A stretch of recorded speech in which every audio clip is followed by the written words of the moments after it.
Sa Pilipinas, ang motorsiklo ay higit pa sa simpleng sasakyan. Isa itong pangunahing bahagi ng transportasyon, hanap buhay at personal na ekspresyon ng milyong-milyong Pilipino. Mula sa mga pang-araw-araw na commuter, delivery riders hanggang sa mga enthusiast na binibigyang din ng lifestyle sa pamamagitan ng riding, malinaw na may malaking papel ang motorsiklo sa lipunan. Sa loob ng maraming dekada, nangingibabaw ang mga Japanese brands tulad ng Honda, Yamaha, Suzuki at Kawasaki dahil sa tibay, maasahang performance at abot-kayang presyo.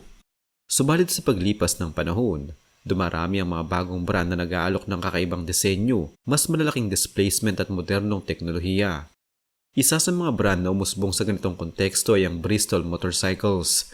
So nang tingin, ang Bristol ay tila isang premium European brand na may eleganteng pangalan at klasikong disenyo. Gayunpaman, sa mas malalim na pagsusuri, makikita ang isang komplikadong kwento ng ambisyon, kontrobersiya, kasikatan at unti-unting paglamlam sa merkado ng Pilipinas. Ang Bristol Motorcycles ay opisyal na ipinakilala sa Pilipinas noong 2018. Sa panahong iyon, malinaw na nagbabago ang landscape ng motorcycle industry.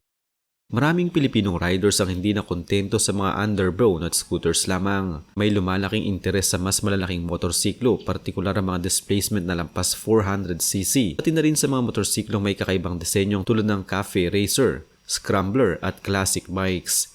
Sinamantala ng Bristol ang pagbabago sa panlasa ng mga mamimili sa pamamagitan ng pagdala ng European-inspired designs na may modernong features ngunit abot kaya ang presyo kumpara sa tunay na European motorcycles. Hindi tulad ng mga tradisyonal na motorcycle manufacturer na may sariling pabrika at dekadang karanasan, ang Bristol ay isang brand na mas nakatuon sa branding, design at market positioning. Sa Pilipinas, ipinasok ito sa pamamagitan ng Sinski Motorcycle Philippines, isang kumpanya may karanasan sa pagdadala ng iba't ibang motorcycle brands sa lokal na merkado. Sa halip na magtayo ng sariling manufacturing plant, nakipag-partner ang Bristol sa mga foreign manufacturers, partikular sa China at Taiwan, upang gumawa ng mga motorsiklong batay sa kanilang design at specifications na kalaunan ni binebenta sa ilalim ng pangalang Bristol.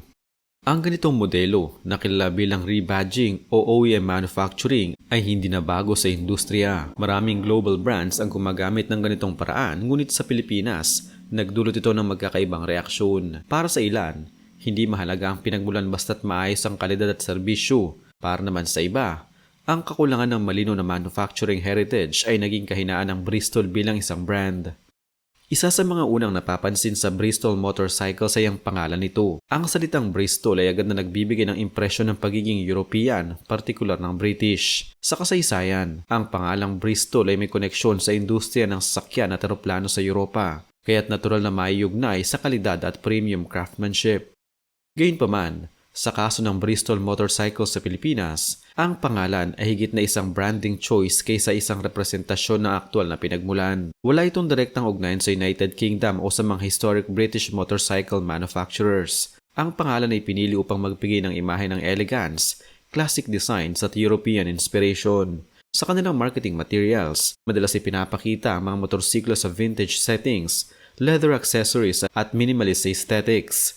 Layunin nitong maakit ng mga riders na naghahanap ng motorsiklong hindi pangkaraniwan. Sa simula, hindi epektibo ang estratehiyang ito. Maraming Pilipinong naakit sa European look ng motorsiklo ngunit hindi kasing mahal ng tunay na European brands tulad ng Ducati o BMW.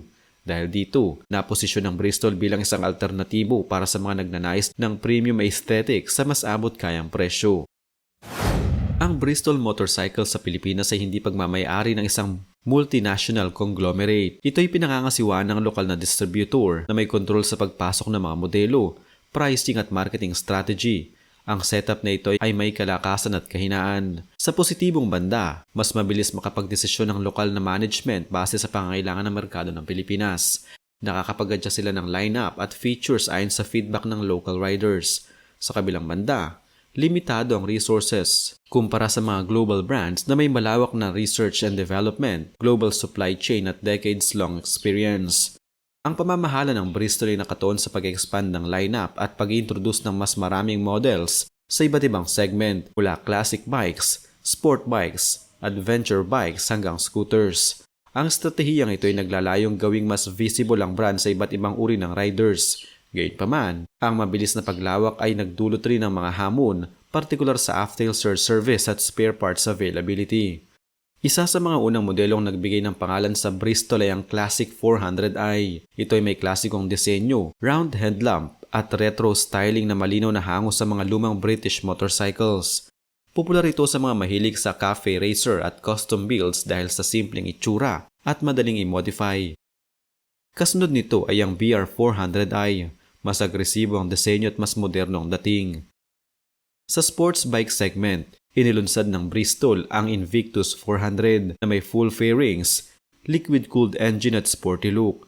Ang modelong ito ay naging usap-usapan dahil nag-aalok ito ng malaking displacement sa mas mababang presyo kumpara sa Japanese at European sport bikes. Sa adventure segment, inilunsad nila ang Venturi 500 na tumugon sa lumalaking interes ng Pilipino sa long ride at off-road adventures. Sa scooter segment, nagalok din sila ng mga modelo na may ABS, traction control at digital dashboard. Sa presyuhan, karaniwang nasa mid-range ang mga motorsiklo ng Bristol.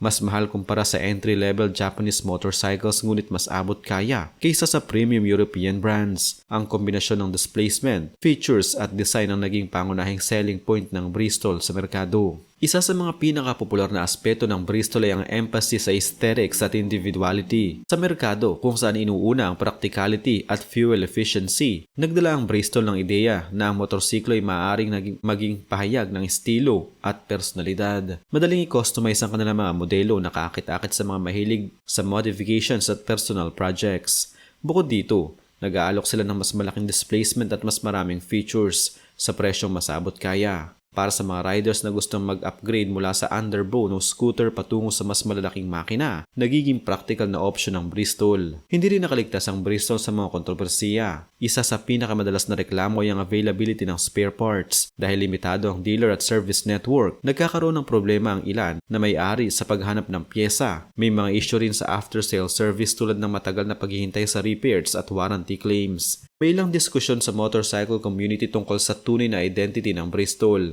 Para sa ilan, ang brand ay rebadged Chinese motorcycles na binigyan lamang ng European sounding na pangalan at marketing. Ang ganitong pananaw ay nakaapekto sa kredibilidad ng brand lalo na sa mga riders na pinahahalagahan ang heritage at engineering pedigree. Sumikat ng Bristol dahil sa tamang timing, unique styling at competitive pricing. Dumating sa merkado sa panahong naghahanap ang Pilipino ng mga alternatibo sa mainstream brands. Ang novelty factor ng European look, mid-range pricing at mid-to-high displacement ang nagbigay sa Bristol ng initial momentum. Subalit habang tumatagal, unti-unting lumalaos ang brand. Ang kakulangan sa parts availability at after-sale service kasabay ng lumalakas na Japanese at Chinese back brand ay nagbawas ng appeal. Habang patuloy na nagpapabuti ang Japanese brands at mga agresibo sa presyo ng ibang Chinese back brands, nahirapan ng Bristol na mapanatili ang prominence nito sa merkado. Sa kasalukuyan, ang Bristol ay nananatili sa Pilipinas bilang isang niche brand. May loyal community pa rin ang mga owners, ngunit hindi na kasing visible at kasing usap-usapan noong unang taon. Ang brand ay nakatuon sa mga riders na pinahalagahan ng aesthetics at unique character ng motorsiklo kaysa practicality lamang. Ang hinaharap ng Bristol sa Pilipinas ay nakasalalay sa kakayahan nitong pagbutihin ng after-sale support, palawakin ng parts supply at linawin ng brand identity. Maraming analysts ang nagsasabi na may potensyal ang Bristol kung sakaling mamuhunan sa network expansion at consistent quality control. Kung magagawa ito, pwede itong muling makuha ang tiwala ng mas maraming riders at maipakita na hindi lamang style over substance ang alok ng brand. Ang Bristol Motorcycles ay isang malinaw na halimbawa ng brand na naglakas loob magdala ng bago sa motorcycle scene sa Pilipinas. Bagamat hindi nito na-challenge ang dominance ng Japanese brands, nagbigay ito ng alternatibo sa mga riders na naghahanap ng kakaibang disenyo, mid-range displacement at European-inspired aesthetics. Ang kwento ng Bristol ay nagsisilbing paalala na sa industriya ng motorsiklo, hindi sapat ang magandang itsura at features, mahalaga rin ang tiwala, after-sale support at pangmatagalang kalidad.